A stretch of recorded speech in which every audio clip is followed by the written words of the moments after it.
nous, c'est CISAC. N'est-ce pas, monsieur le chef de ville? Ça sera le CISAC 2025.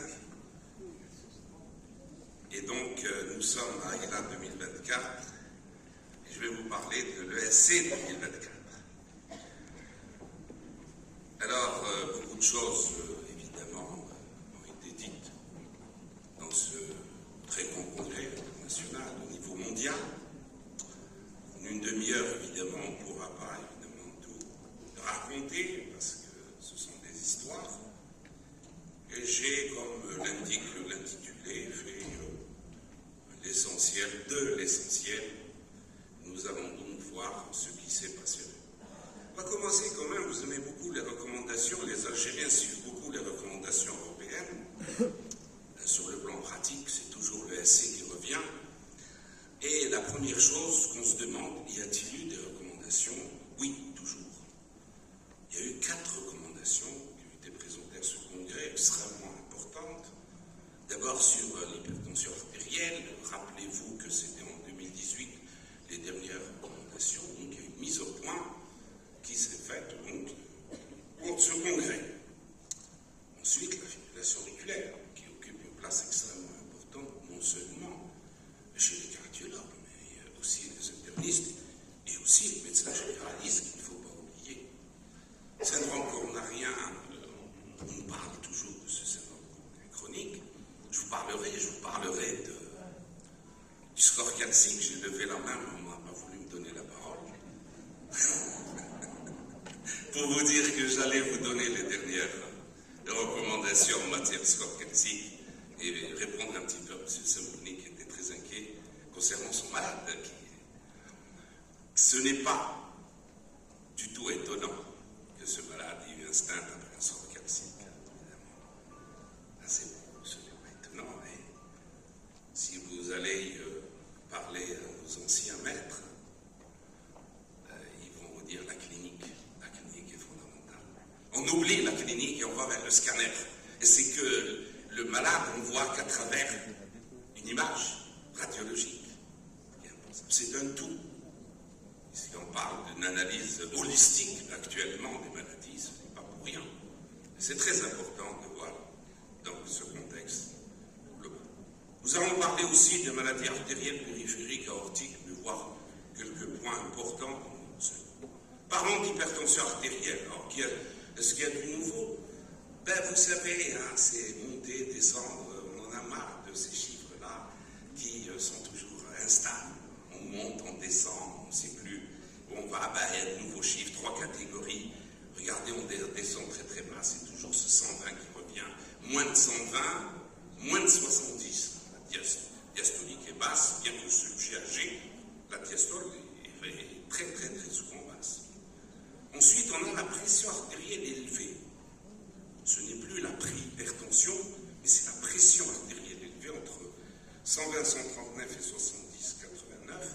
Et l'hypertension n'a pas changé, c'est à partir de 140, 90, 140 compris, 90 compris. Ensuite, il y a du changement donc, dans les différentes mesures qu'on a en ambulatoire et en consultation. Là, il y a la non élevée, l'élévation, l'hypertension. Si je vous prends par exemple la MAPA sur 24 heures, c'est supérieur ou égal à 130-80 mm de mercure, et l'automesure, si on l'a fait, c'est supérieur ou égal à 135-85, ça n'a pas beaucoup changé là-dessus. Mais vous voyez qu'il y a un diagnostic intermédiaire entre l'hypertension et la pression non élevée. Il n'y a plus de pression artérielle normale, on dit non élevée, c'est l'élévation de pression artérielle, et on ne parle plus de pathologie. Alors, la mesure évolue, elle évolue beaucoup, on reste toujours sur notre matériel électronique qui est beaucoup plus favorable que l'ancien brassard, mais il faut aussi penser à parler du Qfles.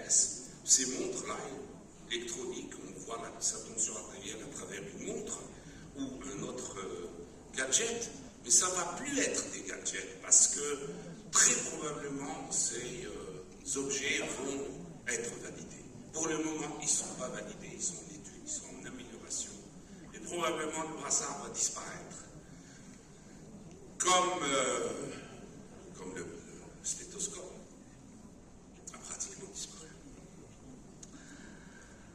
Prise en charge de l'hypertension artérielle, pas de changement dans la prise en charge diagnostique elle-même, sécurisation de la mesure ambulatoire du matériel homologué, à distance du matériel homologué, méfiez-vous des mesures ambulatoires de la pression artérielle où il y a du matériel non homologué. C'est comme l'appareil que vous prenez en consultation, la MAPA, les appareils doivent être homologués. Alors on fait de la MAPA, on ne sait même pas par quel type d'appareil a été faite la MAPA. On a des chiffres complètement faux, méfiez-vous de ça. L'appareillage doit être homologué et validé, parce que c'est une mesure oscillométrique. Et c'est un appareil de mesure qui doit être vérifié, vérifiable. Et si on n'est pas sûr de son appareil, on le jette à la poubelle. Alors, ensuite, c'est l'évaluation du risque, évidemment, l'exploration de l'atteinte des organes cibles, la recherche des causes d'hypertension secondaire, comme on sait. On n'a pas trop changé là-dessus. Cependant, pour la première fois, on a un peu augmenté le coût de la prise en charge de l'hypertension, parce qu'on dose de façon standardisée maintenant l'aldostérone, l'arénine, qui est proposée en 2A dans ces recommandations chez le sujet hypertendu. Alors dans le traitement, il faut diminuer les chiffres tensionnels, mais quand faut-il diminuer? Quand ça augmente au-dessus de 120, quand ça augmente au-dessus de 70, jusqu'à 140-90, la pression élevée, à ce moment-là, on ne traite qu'à partir de 130-81. Et puis là, on laisse toujours, évidemment, les mesures hygiéno-diététiques. 3 mois de mesures hygiéno-diététiques, on oublie. C'est pas tout de suite, on n'est pas en danger de traiter comme dans l'hypertension grade 3, il faut traiter tout de suite. Là non, on a tout le temps de pouvoir donc faire notre hygiène de vie. Et puis nous avons le risque. Le risque, c'est quoi? Le risque, c'est sur la prévention secondaire. Moi, je vois des gens s'acharner à calculer le risque, à voir si le sujet est à haut risque. Parce que là, avec la prévention secondaire, c'est fini. Prévention secondaire, c'est terminé. Il a fait son accident. Il a risque très élevé. On calcule même pas, on voit même pas le score calcique. Qu'est-ce que c'est? L'insuffisance cardiaque aussi, c'est très grave. Maladie rénale chronique, le diabète, retentissement sur les organes nobles. Là où on calcule le risque, évidemment, quand il n'y a pas tout ça, on fait le score 2. Et bien le score 2, vous savez, c'est supérieur à 10%. Et puis il y a le score 2 OP chez le sujet âgé supérieur à 70 ans. Et la version diabète que l'on connaît, cette évaluation, c'est au grade 1. Alors, vous avez hypertension maintenant confirmée, 140, 90 et plus, traitement antihypertenseur formellement indiqué immédiatement. Là, c'est immédiat, en parallèle, bien sûr, l'hygiène. On ne fait plus comme avant, on attend un peu les règles hygiéno-diététiques, on attend que ça baisse, etc. Le sport, l'amaigrissement, là, non, on dit tout de suite 1A, c'est fini, concomitamment, ensemble, médicaments, régime, ensemble. Alors, du nouveau dans la stratégie, la bithérapie toujours, mais en demi-dose. On n'augmente pas en bithérapie, on va augmenter en trithérapie. Là, c'est la nouveauté, on va augmenter en trithérapie par des titrations. On a 3 médicaments, on a tout le temps d'aller augmenter le nombre des médicaments progressivement, le deuxième, ensuite le troisième. Ça va durer peut-être, mais vous avez, si ça ne marche pas au bout d'un mois, il faut tout de suite augmenter. Et un élément important, c'est qu'on a toujours parlé de quand est-ce que le malade doit prendre ses médicaments. Est-ce que c'est le matin, le soir? Est-ce qu'il y a l'hypertension nocturne ou pas? Là, toutes les études actuellement disent qu'à n'importe quel moment, l'essentiel c'est que le médicament agisse sur 24 heures. Vous laissez au patient de choisir quand est-ce qu'il prend ses médicaments, quelle est l'heure qui lui convient. Alors, y a-t-il encore de la monothérapie dans le traitement de l'hypertension? Oui, certainement, chez le sujet très âgé, super 85, fragilité, dans l'hypotension orthostatique, qui est symptomatique, et chez les patients, qui sont les anciens patients, pression haute, c'est-à-dire les patients avec élévation de la pression artérielle. Les objectifs sont draconiens, 120-170 mm de mercure, et il faut baisser, encore baisser. Je pense qu'on s'arrêtera là, à 160, à 120, 170, ce sera peut-être la limite à ne plus dépasser en fonction évidemment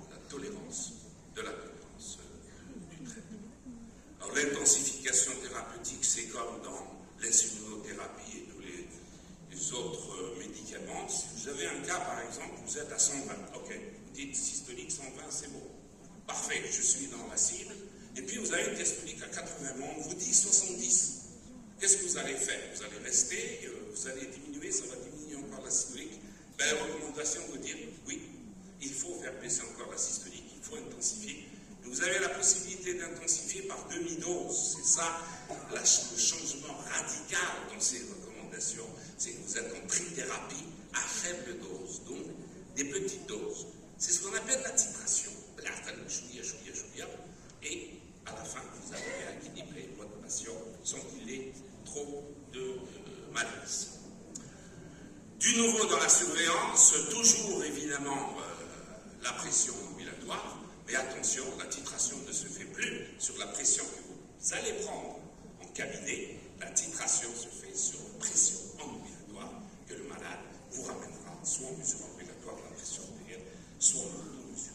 Pour le diagnostic d'hypertension résistante, c'est la même chose. Il arrive en trithérapie, mais là vous avez fait toute la titration, vous êtes au maximum de dose, mais le malade reste hypertendu et vous avez recherché toutes les causes d'hypertension secondaire, vous n'avez rien trouvé. Et évidemment, la conduite à tenir est pratiquement la même chose, sauf que maintenant, la dénervation rénale qu'on avait exclue à un certain moment revient de plus belle en 1B. Et à partir de toutes ces nouvelles études, avec de nouveaux, évidemment, de nouveaux matériels, et qui permettent donc d'avoir d'excellents résultats, à condition, évidemment, qu'elles soient faites dans des centres ultra expérimentés dans le domaine. Fibrillation auriculaire, beaucoup de nouveautés. Le chasse-passe 2, c'est fini. On ne le jette pas, il devient chasse-bas. Le sexe féminin, c'est l'équivalent du sexe masculin, c'est l'égalité des sexes. Donc on enlève le bas, c'est fini, terminé. Anticoagulation ne change pas, c'est la même chose. Et il y a donc une prise en charge, une petite nuance entre la prise en charge dite APC et la prise en charge dite CARE. On va la voir tout de suite. L'ablation est à proposer en première intention. Alors là, ça c'est une bonne nouvelle pour la fibrillation auriculaire paroxystique. Il n'y a pas mieux que l'ablation. Il faut tenter l'ablation tout de suite. La paroxystique, il faut l'enlever tout de suite, une fois pour toutes. Et ça donne d'excellents résultats, mieux que l'hypertension, évidemment, permanente. On verra. La gestion des comorbidités est primordiale, et donc c'est une prise en charge holistique de cette maladie, puisque la fibrillation auriculaire peut être secondaire, évidemment, à plein de maladies.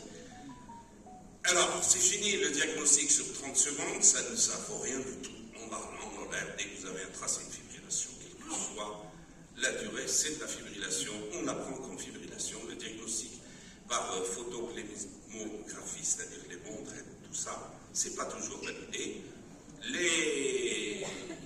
Le classique ABC, dans le concept, évidemment, de 2024 a changé, il devient AF-CARE. Vous avez 4 piliers. Comorbidité, on s'occupe donc des comorbidités pour les soigner, assurance rénale, on doit la soigner, diabète, hypertension, on soigne tout.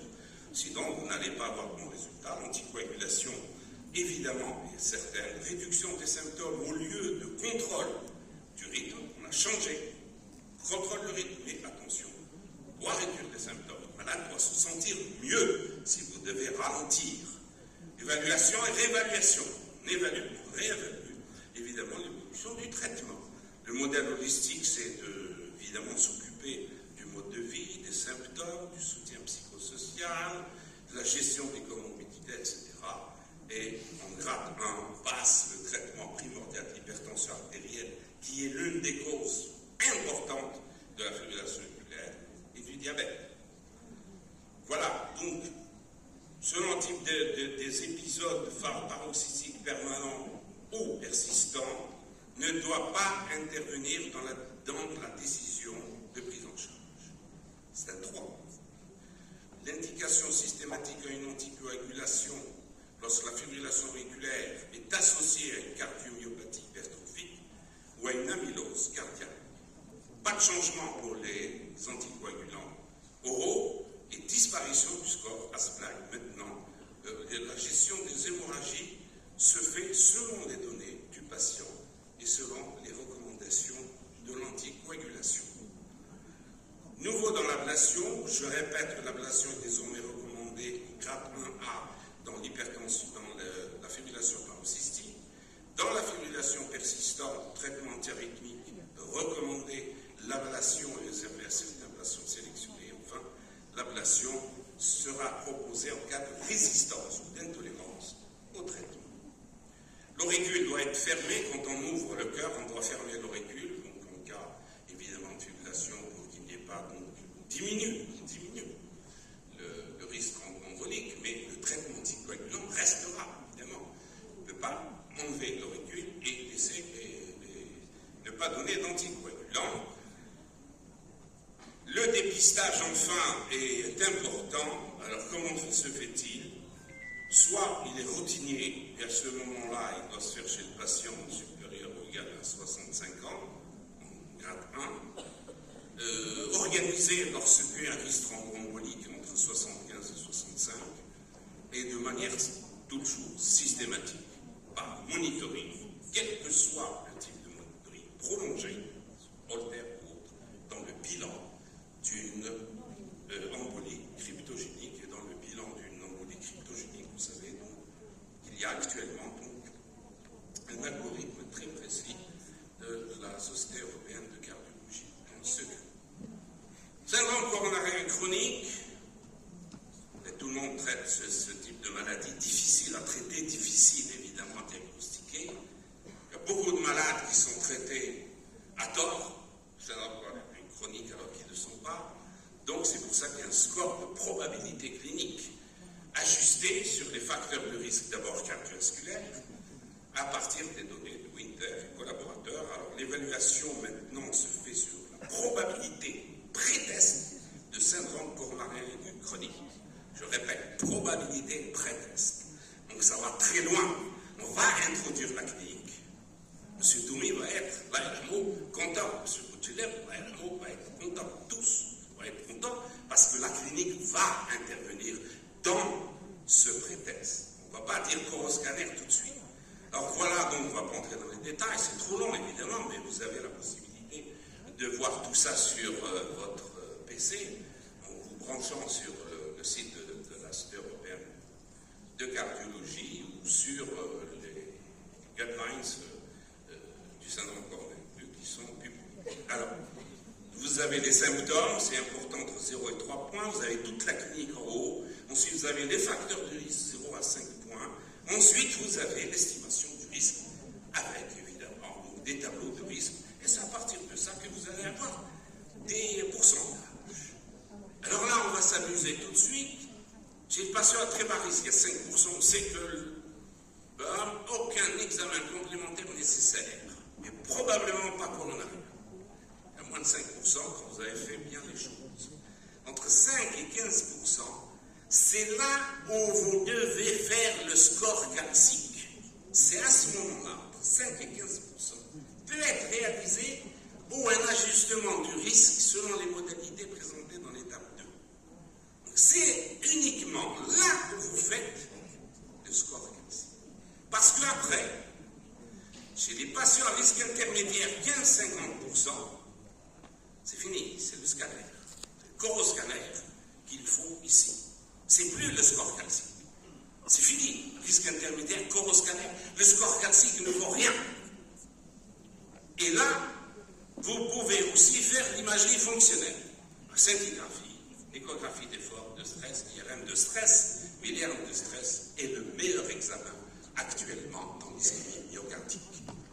Alors, les scintigraphies myocardiques, c'est devenu un peu, c'est trop de faux positifs et de faux négatifs, et ça prête donc à, évidemment, une fiabilité assez, notamment aussi pour l'écho de stress, ça dépend évidemment, ce sont des examens, l'écho de stress est un examen manipulodépendant, alors ça dépend de la compétence évidemment de celui qui le fait, et tout ça doit être pris en considération.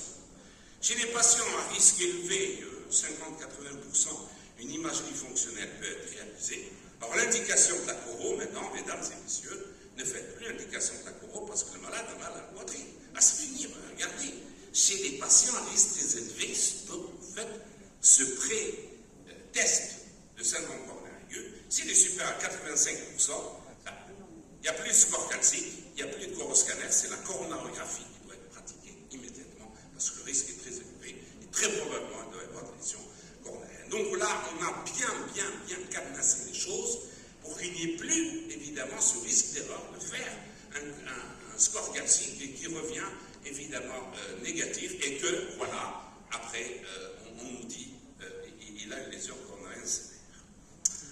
Prise en charge standardisée pas à pas. Bon, il n'y a pas de gros changements. Sur l'IVUS et l'OCT en coronarographie, c'est beaucoup plus maintenant des éléments importants pour optimiser la revascularisation des lésions complexes. Nous sommes donc ici en 1A, donc c'est devenu extrêmement important de le dire. Ça coûte cher, mais c'est très important dans notre évaluation. L'évaluation hémodynamique des lésions doit se faire maintenant 40 à 90% par FFR, IFR et QFR. Je ne rentre pas dans les détails. Du nouveau dans le traitement antithrombotique, il reste classique évidemment avec l'évaluation du risque hémorragique, mais pour la première fois, le clopidogrel en monothérapie peut être recommandé lorsqu'on arrête l'association aspirine-clopidogrel. Au lieu de laisser l'aspirine, vous pouvez laisser le clopidogrel. C'est la même chose, et en cas d'intolérance à l'aspirine, vous savez, un médicament qui peut la remplacer. Sur le traitement anti-ischémique, on reste toujours sur les inhibiteurs calciques et les bêta-bloquants.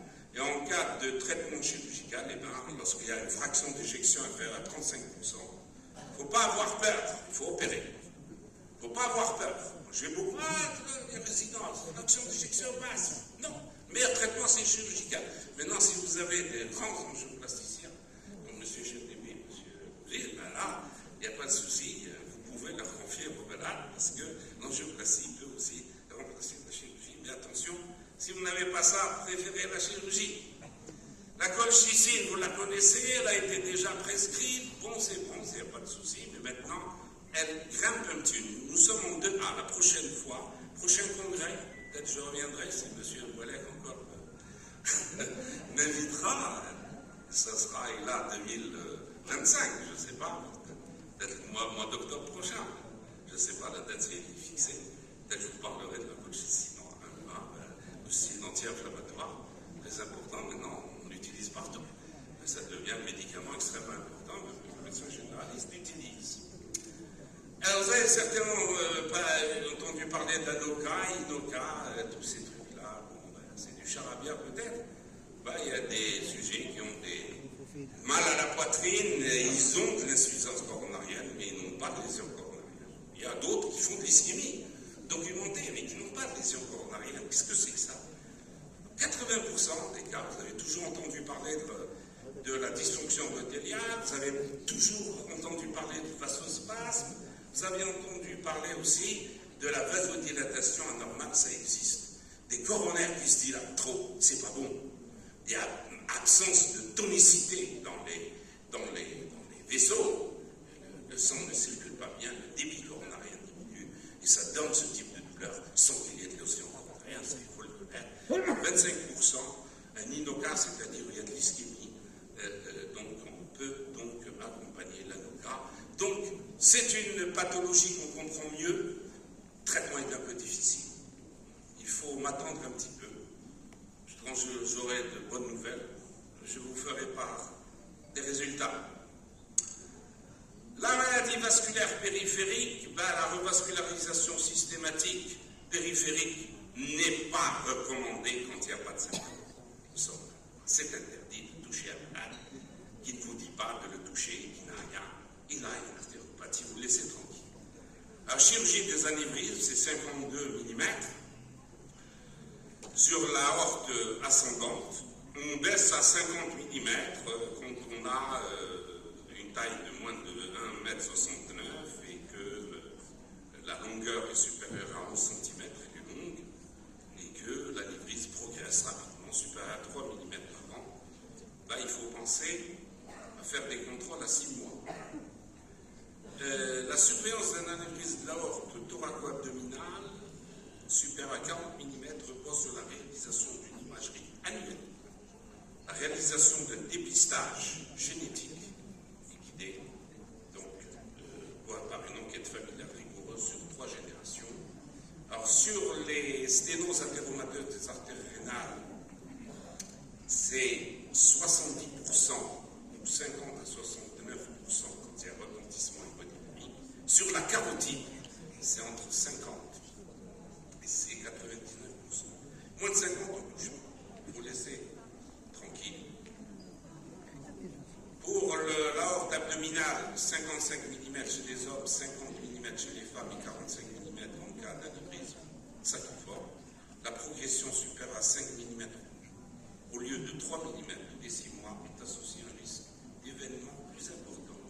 Il doit faire considérer l'intervention. Là, il faut discuter évidemment du type d'intervention avec le malade, parce qu'on a maintenant la possibilité de faire la réparation endovasculaire type TEVAR, qui est la stratégie de référence chez les patients éligibles, et c'est donc une attitude thérapeutique qui donc a moins de risques de traitement chirurgical.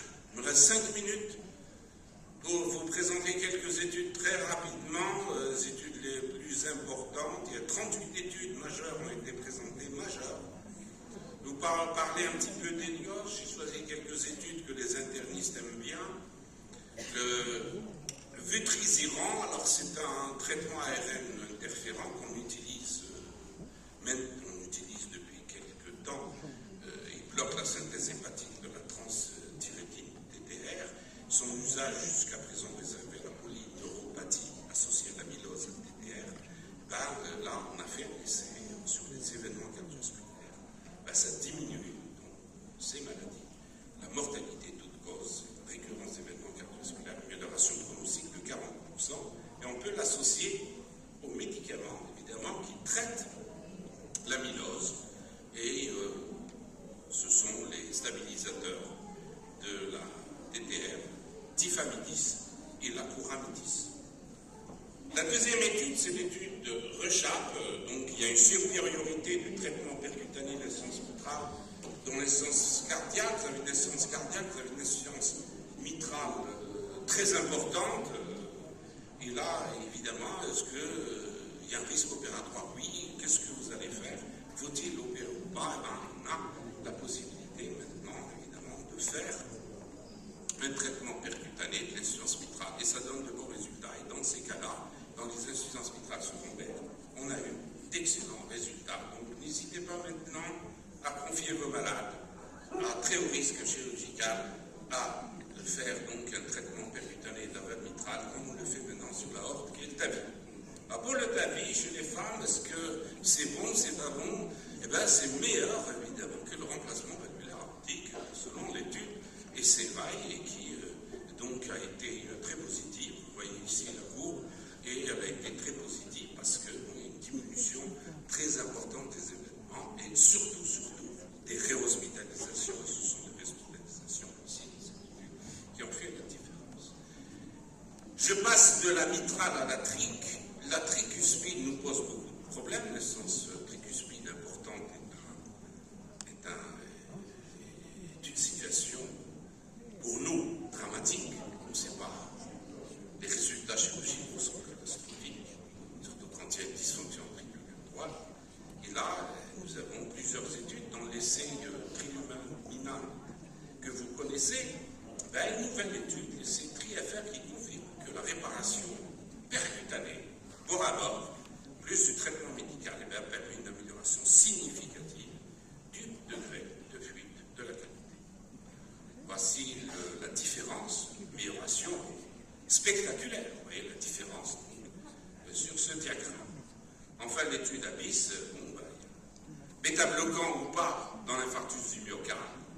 On se bat toujours quand bêta-bloquant ou pas dans l'hypertension artérielle, on ne sait plus. De temps en temps, on nous dit oui, de temps en temps, on nous dit non. De temps en temps, on nous dit on ne sait pas. Là, on ne sait pas, on a tenté de les enlever et de comparer le groupe chez qui on a enlevé les bêta-bloquants après un infarctus, chez qui on l'a laissé, il n'y a pas eu de différence significative. Donc non-infériorité de la stratégie d'interruption par rapport à la stratégie de suite. Alors dans ces cas-là, les experts préconisent qu'il semble raisonnable de ne pas recommander actuellement l'arrêt des bêta-bloquants dans cette population parce que les symptômes diminuent avec les bêta-bloquants, la tachycardie diminue, il y a beaucoup d'éléments fonctionnels qui améliorent la fonction évidemment pulmonaire, il faut les laisser. Voilà, je crois que je suis à l'heure, je ne sais pas, 30 minutes pile. Voilà. Ben, je vous donne rendez-vous peut-être en 2025 avec M.